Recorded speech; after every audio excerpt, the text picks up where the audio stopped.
Here we go. The Hawai'i Sports Radio Network on 95.1 FM and AM 760 presents Wake Up in the Den with Ku'ule Agbayani.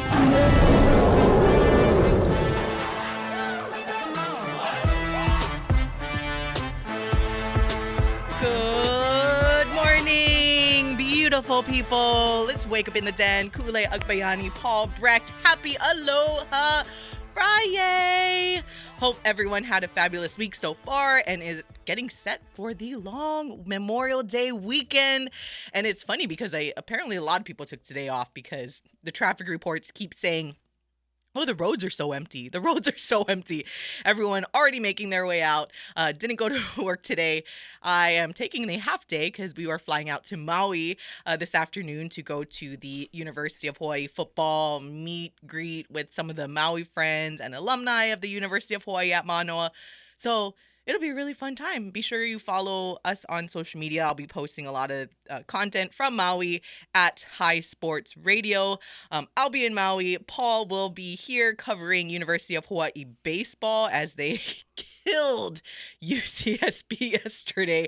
If you didn't see our social media posts, Coach Rich Hill talked about, hey, even though they're not playing for that automatic like NCAA berth, there's still a lot to play for, and this team is going to win. It's all about pride. It's for the seniors, as this is senior weekend. So be sure to follow Paul. What's your Twitter again? At 12 Brecht. That's 12 Brecht, BRECHT. There we go. I'm like, all you do is put the at, and it usually you're the first to pop up on the Twitter when I'm about to tag you. So I have considered changing it just to make it a little bit easier. Every other social I have is PaulyB12, and Twitter was the first social media I ever had, so 12 Brecht was just where I went. Maybe I'll change it. I'll keep the good people posted as that goes. Yeah, but you can follow Paul tonight and tomorrow as he will be covering University of Hawaii baseball, and hopefully the Basebos will maybe get a sweep. That's so far so good. Up one, so two more to go as we go along through the weekend. But obviously, the biggest thing, and I tweeted about it, we are talking about today. The big news locally coming down yesterday is that we officially have a new plan. Woo! Governor Josh Green confirmed the new direction of the NASED project, or the new Aloha Stadium Entertainment District project. He confirmed that direction, and with both the new Aloha Stadium and the surrounding district to be delivered as one integrated public-private partnership, or the P3 project, as we always say. The stadium portion will be a design, build, operate, maintain contract where the developer will design and build a new stadium using state and private funds. The developer will also have the right to develop a portion of the surrounding district into a mixed-use development in line with the state's vision, and to use revenue from this to help subsidize the construction of the new stadium, as well as fund ongoing stadium operation and maintenance costs over the life of the operations contract. Now, before we really break down a bunch of stuff that was talked about, questions asked in yesterday's media availability with the people from the Stadium Authority and people like Ryan Andrews, the general manager of Aloha Stadium, we want to first play you just kind of the opening remarks from the chair of the Aloha Stadium Authority, Brennon Morioka, as he lays down the general information. So I kind of want you guys to hear that from the actual people involved first, before Paul and I really break down on some of the other questions and concerns that were brought up. So here is Brennon Morioka. Aloha, everyone. My name is Brennon Morioka. I'm the chair for the Aloha Stadium Authority. And in our meeting today, we did announce the cancellation, or the formal cancellation, of the two active procurements for the new Aloha Stadium Entertainment District. One being the construction of the stadium, the second being the real estate procurement around the remaining property on NASED's property limits. So with that, and with that cancellation, it does open up our ability to have a little bit more free and transparent conversations, both with those who may be interested in proposing for our projects, as well as with the general public as well. So hopefully this is the start of a little bit more open and transparent conversation that we will be having with the community at large. This is a result of conversations, numerous conversations that we have been having with a number of stakeholders within the Green administration since he took office in December, as well as those partners in the state legislature as well. And so with the cancellation, we will be also starting what is called market sounding, or just in simple terms, just having more dialogue and conversation with interested parties who may look to participate in the procurement for building the stadium and the surrounding real estate area around it. So we will be having those conversations, number one, to share with those potential partners what our thoughts are in the direction going forward, as well as getting feedback from them as to what kind of aspects of a contract or procurement would be attractive and what would be not attractive, because both of those kinds of feedbacks are going to be very important for coming up with a procurement and the ultimate relationship that is in the best interest of the state of Hawaii, and more specifically to our residents on Oahu. We are looking to go forward with a single procurement document that is inclusive of both construction of the stadium as well as development of the surrounding areas around it. We will spend the next 4 to 6 months in the development of this new procurement, in those conversations with the stakeholders, and we are looking to issue the procurement, which is the first phase of the procurement, which is a request for qualifications, by the end of this calendar year, with the whole intent of having a stadium ready for the 2028 UH football season.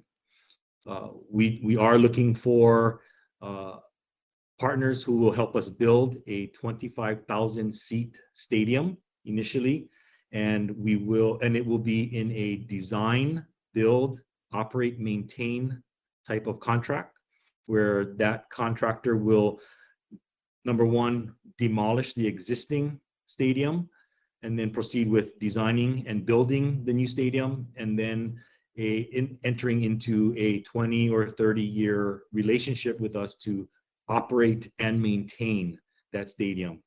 Along with it will come a certain amount of development rights to the surrounding areas. How much of that property, of the remaining property, we are not sure yet. Those details will be fleshed out through our discussions with the proposers, because we know that the stadium that we're looking to build, that we think we as a community would like to see built in our community as a community asset, is going to cost more than the amount of money that we currently have appropriated. We have about $400 million available for the overall project, but that also includes costs like demolition and stuff like that. So we will be putting all of that money towards the project, but the private partner that will be a part of this public-private partnership will have to provide some level of private financing in order to build the stadium that we as a community are looking to have, as well as funding the operations and the maintenance over the life of the contract, the 20 or 30-year contract, because they will be required to maintain the stadium and return it to the state, because it will become a state asset beyond that contract, at a certain level or quality and condition that we specify in the contract. So they will have to maintain the facility at a certain level throughout the life of this relationship. So, and we also know that the operational revenues, which they will have, they will be receiving the operational revenues. We know that the operational revenues are insufficient to pay for their portion of the private financing of the stadium build, as well as operating and maintaining the facility over the 20 to 30 year lifespan. So, which is why the real estate portion that will be made available to them is meant for them to generate sufficient revenue to cover and finance whatever portion they are required to in order to live up to their side of the contract. Because they will be using the operational revenues that they generate in order to pay for their portion of the contract, it is in their best interest and our expectations that this facility will be built to serve not just UH football, but also other forms of entertainment opportunities such as soccer, rugby, and concerts as well. So we do anticipate the stadium to have many of the amenities that we would expect to have, high quality, top notch kinds of events that would be attracted to the stadium and to the entertainment district.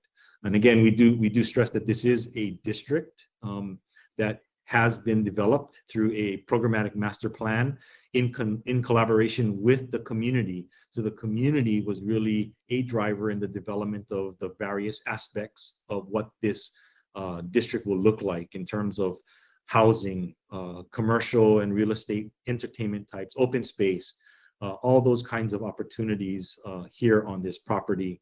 And so we've been working very close with the community as well as with the city on their transit-oriented development district for the Halawa district. What this procurement method with a design, build, operate, maintain, and then also providing real estate for the developer to generate revenues, because there will be no financial obligation by the state to pay for operations and maintenance of the facility. That would be the responsibility of the stadium operator and maintainer. This whole concept of design, build, operate, maintain, plus the real estate in a single procurement is meant to really look at placing the risks as a part of any project, placing the risk to the most appropriate partner who can best manage that risk.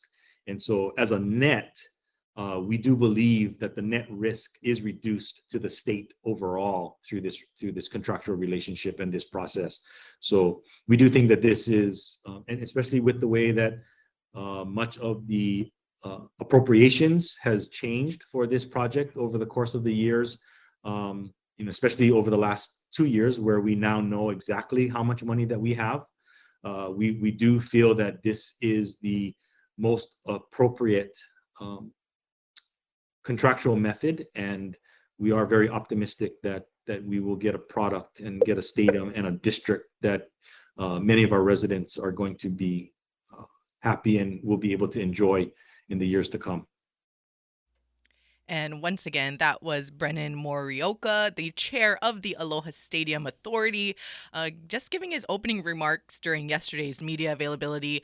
We do need to take a quick break because we don't want to really start diving into all of our takeaways because there are a lot, and there are like little itty bitty kind of like tidbits here and there, such as how he mentioned like how will they decide on what is basically like a non-negotiable that the potential developer will have to include in their future plans for the new Aloha Stadium. So we'll get to all of that. If you want, or if you have any comments, don't forget we do have our text line officially, so you can text us at 808-888-5481. That's 808-888-5481. So give us a text if you want to chime in on any of the conversation, but we're going to step aside for about a couple of minutes and be back to dive into all of the nitty gritty with the new plan. As actually Paul and I are in agreement that this is the best plan by far, in our opinion. So we'll be back on Wake Up in the Den.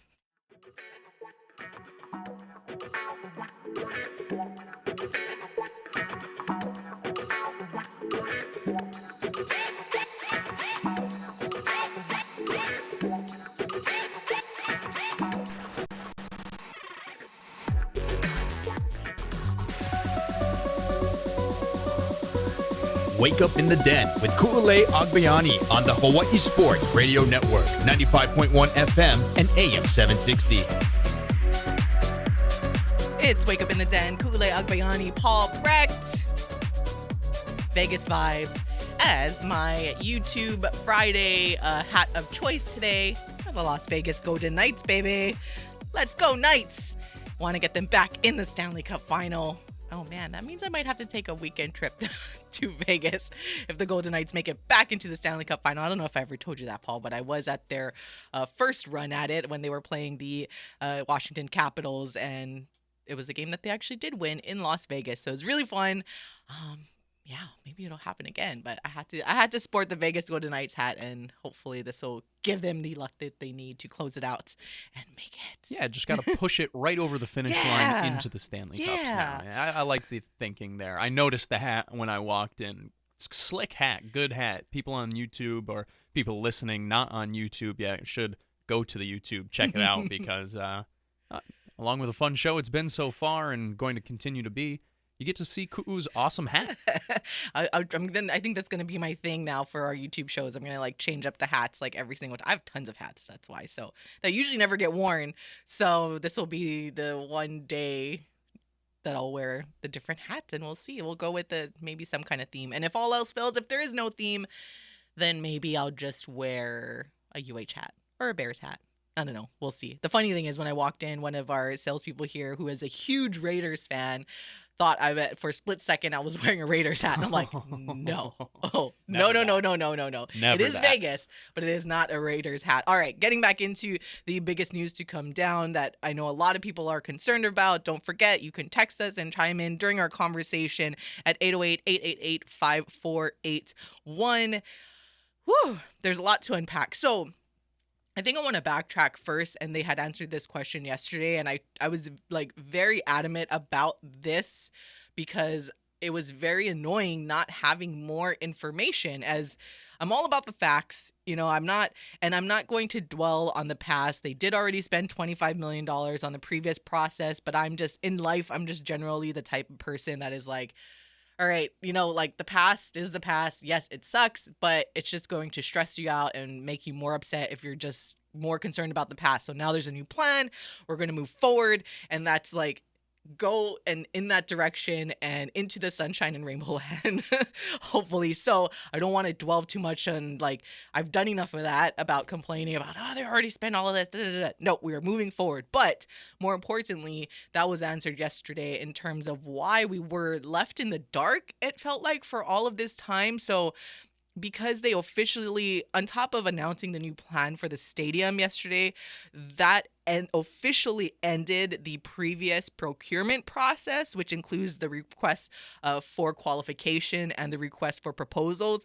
So similar to how we were talking about the selection of the new UH Manoa athletics director, when it came to the Board of Regents meeting, there is a portion of the meeting, the executive session, that is not open to the public for those certain reasons, and then the rest of it the public can know about. So it's similar in this case, where because we were in the procurement process all this time, they weren't allowed to publicly speak and give as much information as they did yesterday, because you just can't speak publicly when all of that stuff is going on, and essentially you're in negotiations, so you can't speak publicly. So that is why we've been left in the dark this whole time. So I think it's important for people to understand that. It was important for me to understand that, because I did go on many rants on this show about, why aren't they telling us anything? I hate being left in the dark. I just need to know the facts, and that way I can wrap my head around everything that is going on. Speaking of the facts, some of the quick facts and the breakdown. As we mentioned before, Governor Green and his administrative team have reached the consensus on a new approach to the new Aloha Stadium district, where the stadium and surrounding entertainment district will be delivered via one contract and not split into two, as the previous process was the stadium would be built by one entity and the entertainment district or whatnot, the rest of the land would be done by someone else. So now it will be all built into one contract. The new RFP process will commence later this year after the state undertakes market sounding with the industry to refine the new approach. We'll tell you a little bit more information about that coming up in a little bit. The target opening date for the new Aloha Stadium is in time for the 2028 UH football season, which UH opens with Kansas that year at home. So Big day for you. nah.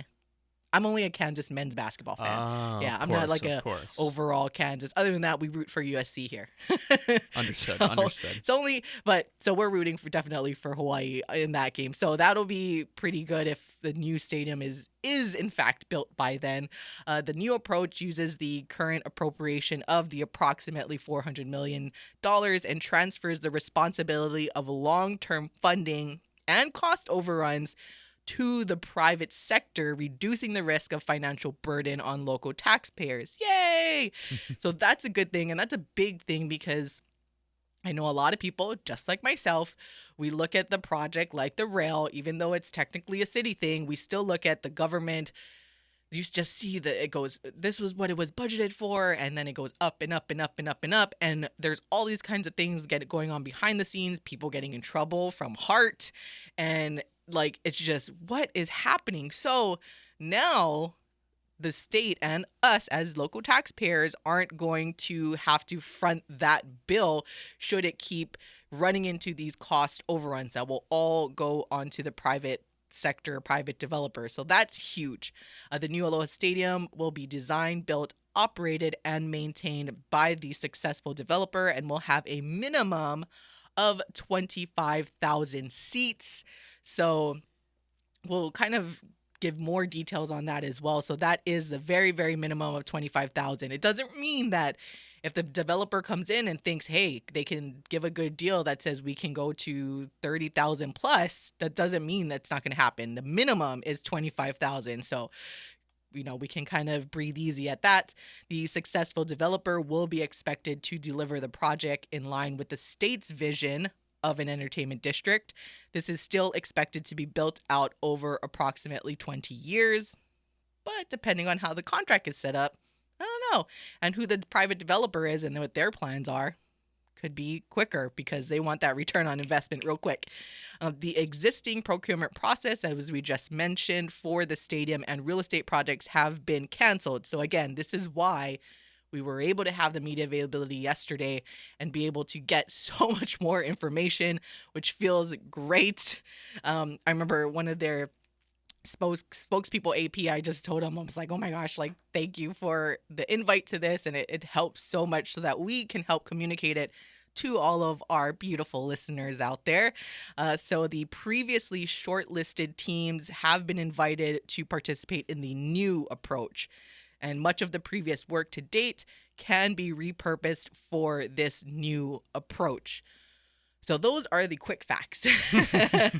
But before we kind of get into all the other stuff, so we're going back to one of the quick facts about the market sounding board. So again, the RFP process will commence, or the new procurement process will commence later this year once the state undertakes the market sounding with the industry to refine the new approach.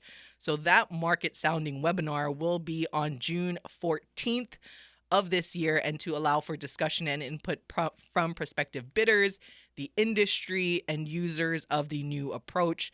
More details will be announced in the coming weeks. So that's huge, where they'll be able to solidify. One of the examples that was given yesterday on what happens during the market sounding board is like the seating capacity. That's how they came to like the 25,000 to 35,000 seat stadium would be enough, right? A lot of people, because Aloha Stadium, the old Aloha Stadium was 50,000. Many fans were like, why can't we get 50,000 again? Like, we want 50,000. Why are we getting smaller?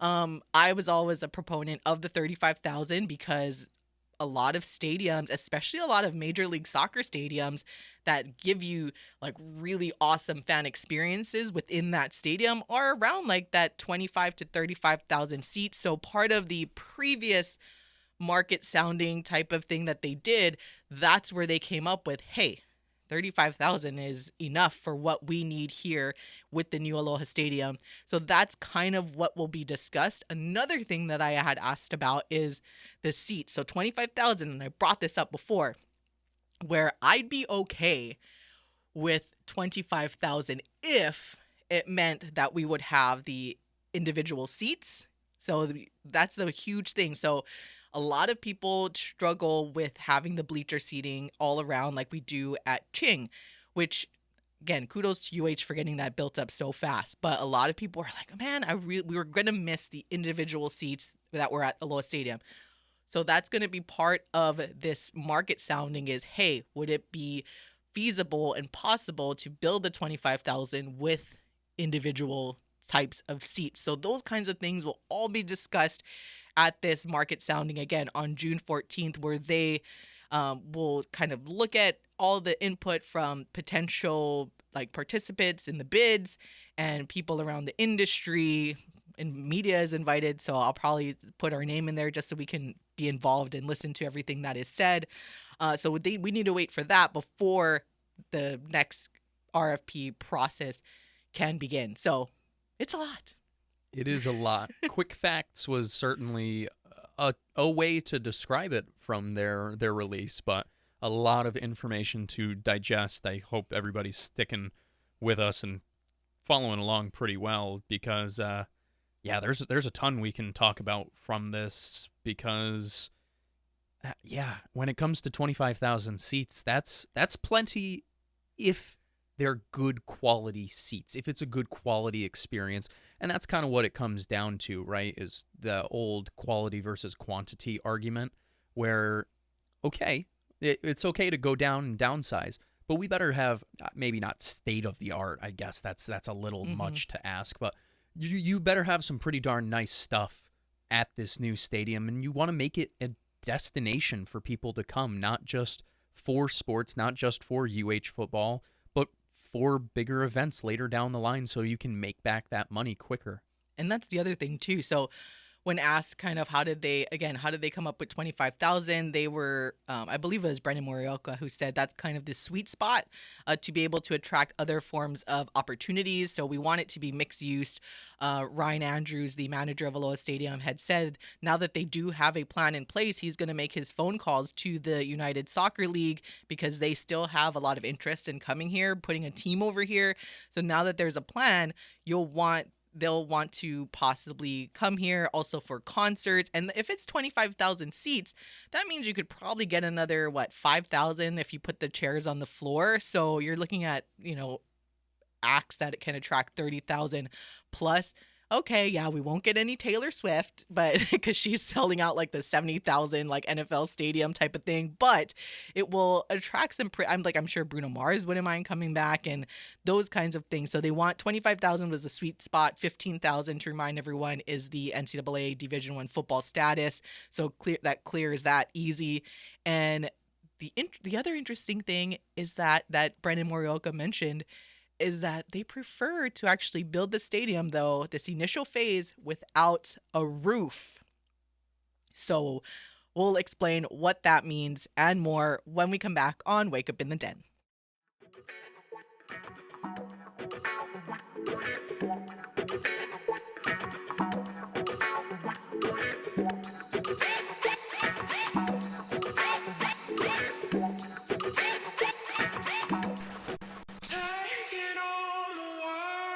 Back to more Wake Up in the Den with Ku'ule Agbayani on the Hawai'i Sports Radio Network, 95.1 FM and AM 760.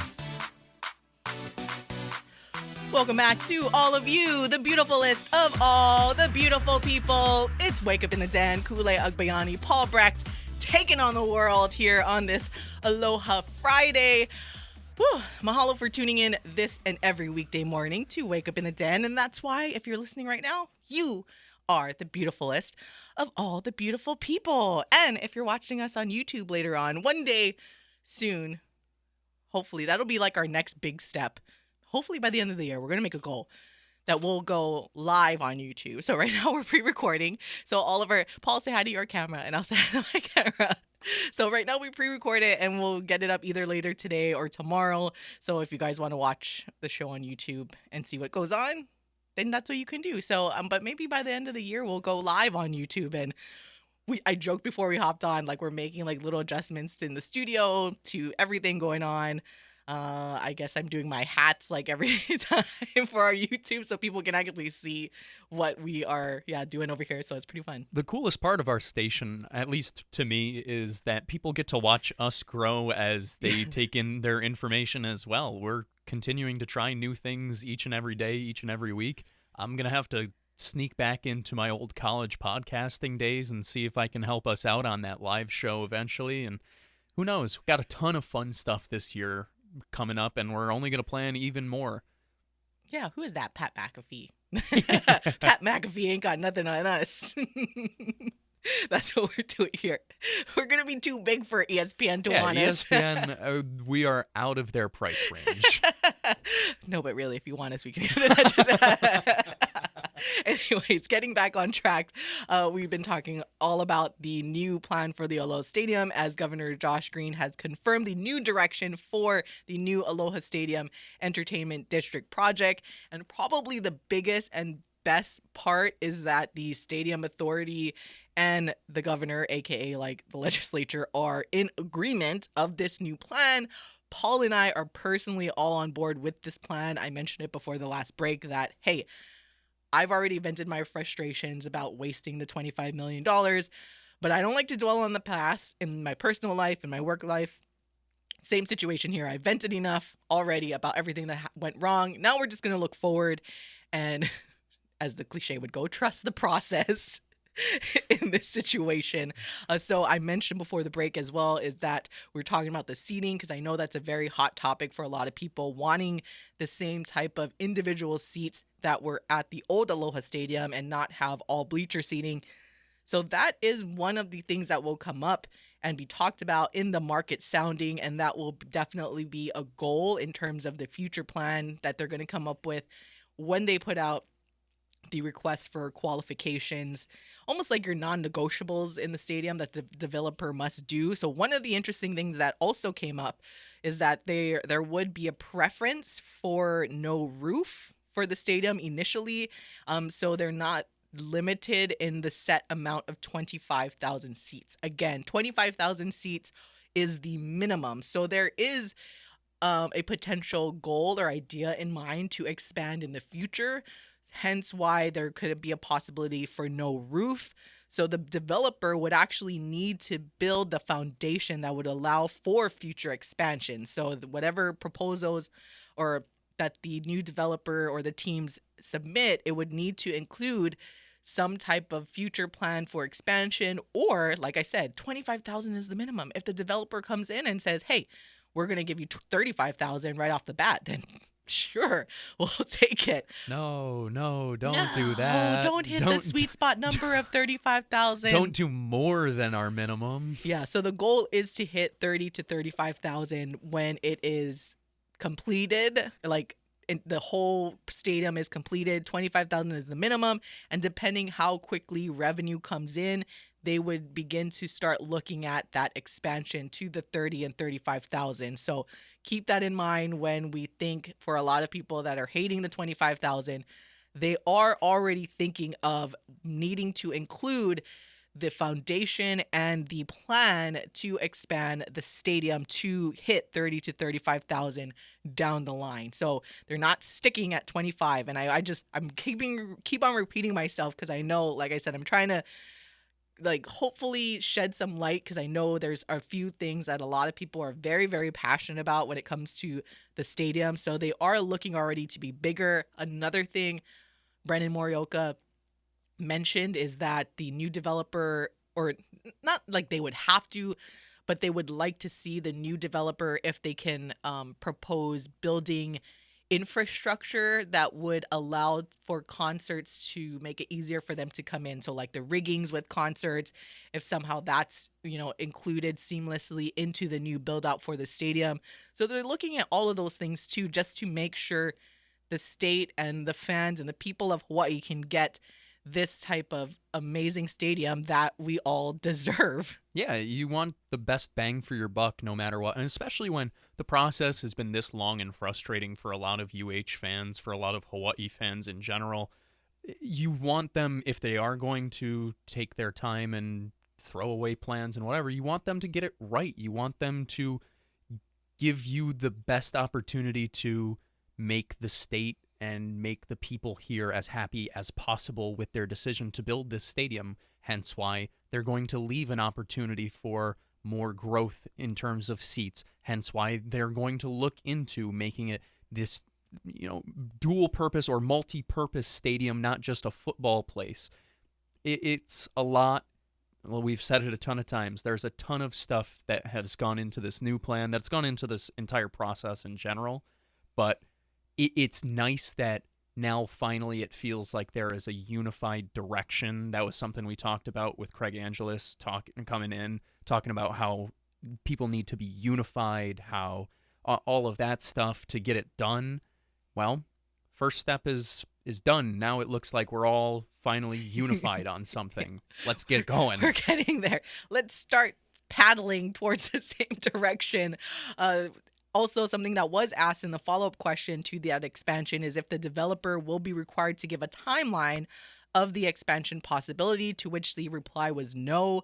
That will be in the original contract, and the discussions for expansion, as I mentioned, will begin once revenue is generated. So they just have to make sure and they include in the plan that the way that they build the 25,000, that does allow room for expansion, and they'll have to explain that should they want to be chosen.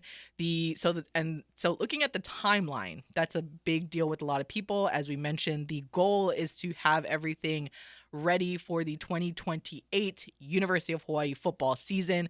So we are in 2023 right now, so we're looking at 5 years. Actually, 5 years and a couple of months till it will happen for the new UH season. I feel better that I will not lose my lunch bet to Alan.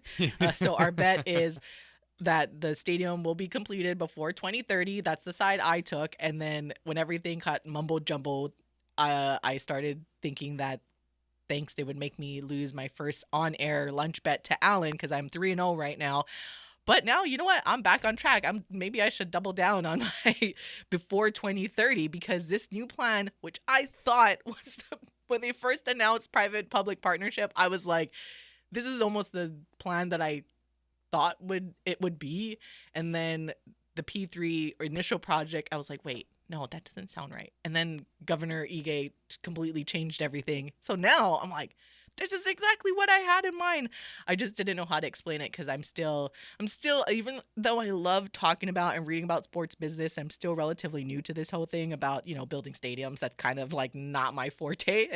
So You're still working on that part of it all, but nonetheless. Oh, I don't know. We have a lot of like social media, disease specialists and attorneys out there. It's So incredible. maybe I am a stadium builder. I don't know. Absolutely. It's incredible how many experts there are out there that for some reason they won't offer their assistance to all these people. But tell you what, I am thankful for you to help explain it to me because, like you mentioned, this is kind of the plan that I first envisioned when we had talked about what a Triple P would look like, essentially, and how they should go about it. I don't know. This one just feels the most sensible. This one feels the most well thought.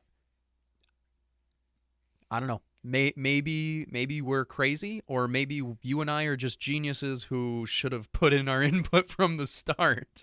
Well, we talk a lot about the Oakland Athletics moving over to Las Vegas, which is still like, even though they've reached agreements with different companies, it still isn't a thing like officially official. But when they're moving over, it's almost like the reverse, right? They are wanting to build this stadium that's $1.5 billion, but they want some public help from Clark County for like it was 500 million, and now they're like 300, and now it's like 100 something million. So it's almost like that, like private money is going to come in, but the state is already sitting here like, hey, private guys, we have 400 million for you to use. and you just put up the rest of yours.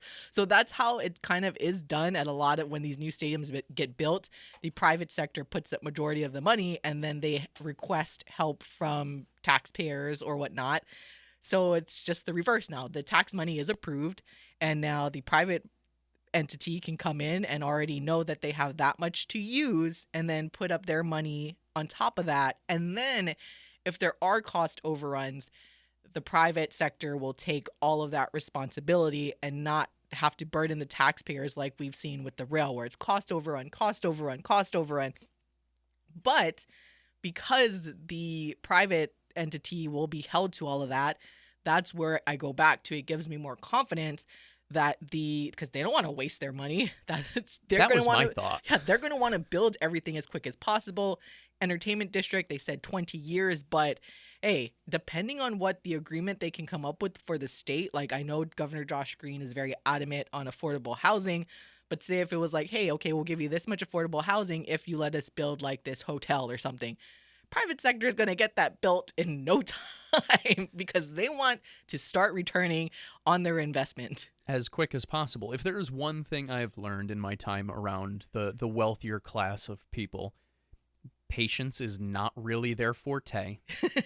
And when they have money, they're going to make sure stuff gets done and stuff gets done well because they're not in the business of wasting their money, which is part of the reason why I was so excited to have the private sector part of it join in with the taxpayer money, because that adds that little extra kick in the butt to make sure things get done, and why you should feel so confident on your pre-2030 bet with Alan, because when you have these wealthier companies, corporations, private folk come in, they normally have a way of getting things done that unfortunately the middle class and lower just we don't have the same above type our pay of grade. Yeah, we don't have the same pressure that we can push on people. So I don't know, I think it's a good thing overall for both the people of Hawaii and for just getting the stadium built in general.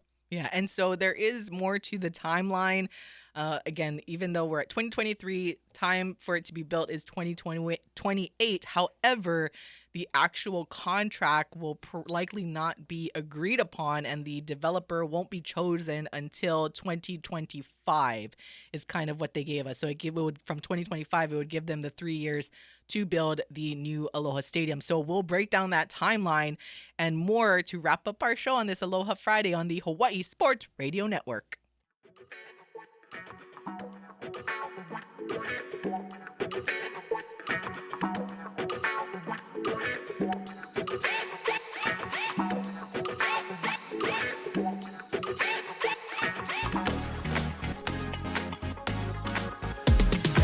Wake up in the den with Ku'ulei Agbayani on the Hawai'i Sports Radio Network, 95.1 FM and AM 760.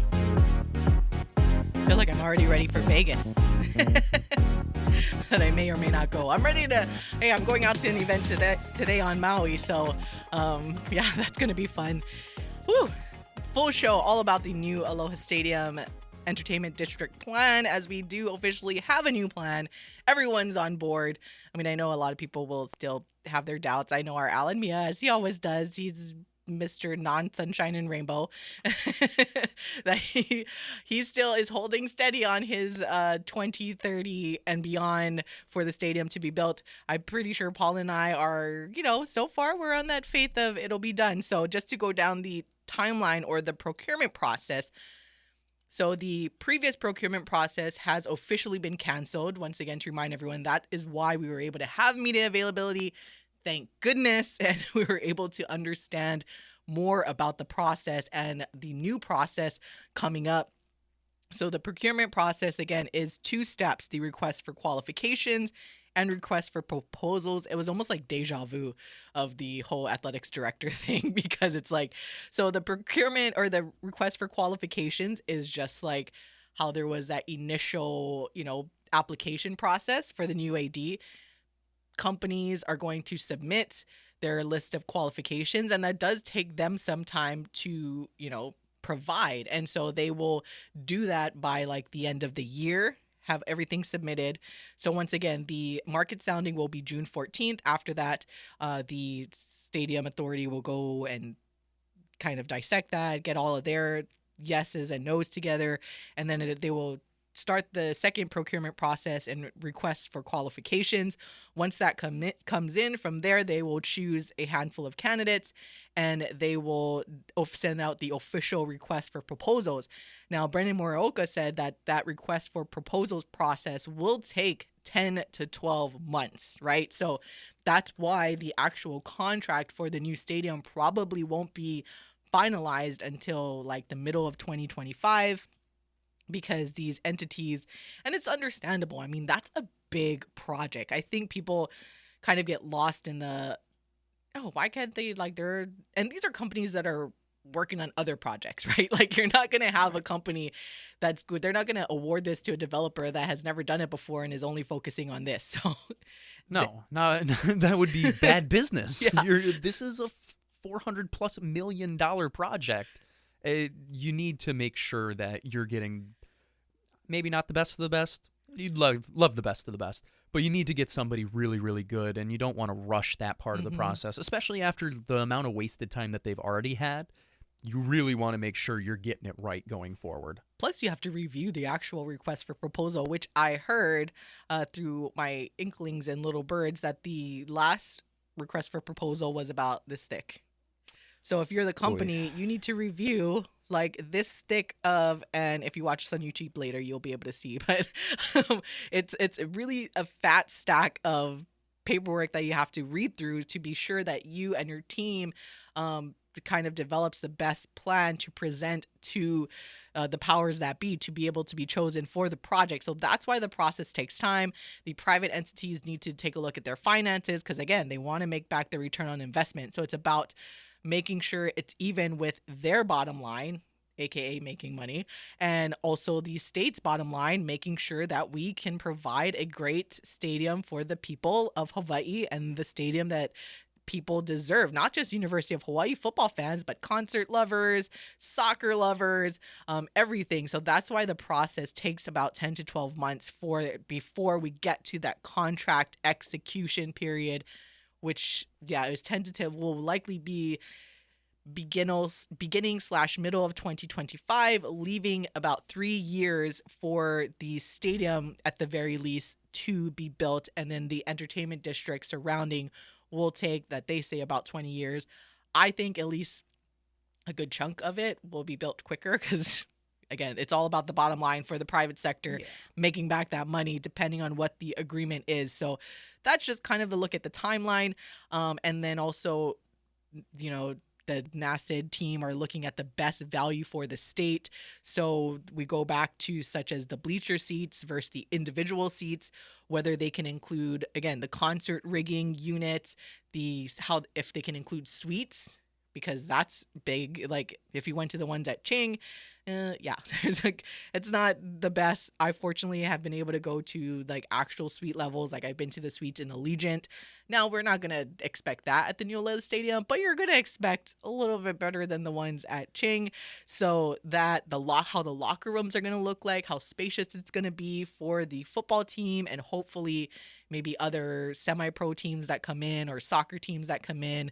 Maybe U.S. Soccer will come back and play at that new Aloha Stadium. So all of these things that the private developers will have to do is present that, and the state will decide on what is the best value for the state. Yeah, I mean, at the end of the day, you're trying to draw in business here, whether that be, like you mentioned, U.S. Soccer, if that be some sort of other football, semi-pro type of deal, whether that be, heck, you can bring in lacrosse at times, you can bring in a ton of different sports, not to mention all of the other events like we've mentioned multiple times on this show, concerts and so on and so forth. All of these things, you're not going to want to kind of have a half-great stadium. You are looking for the best possible plan.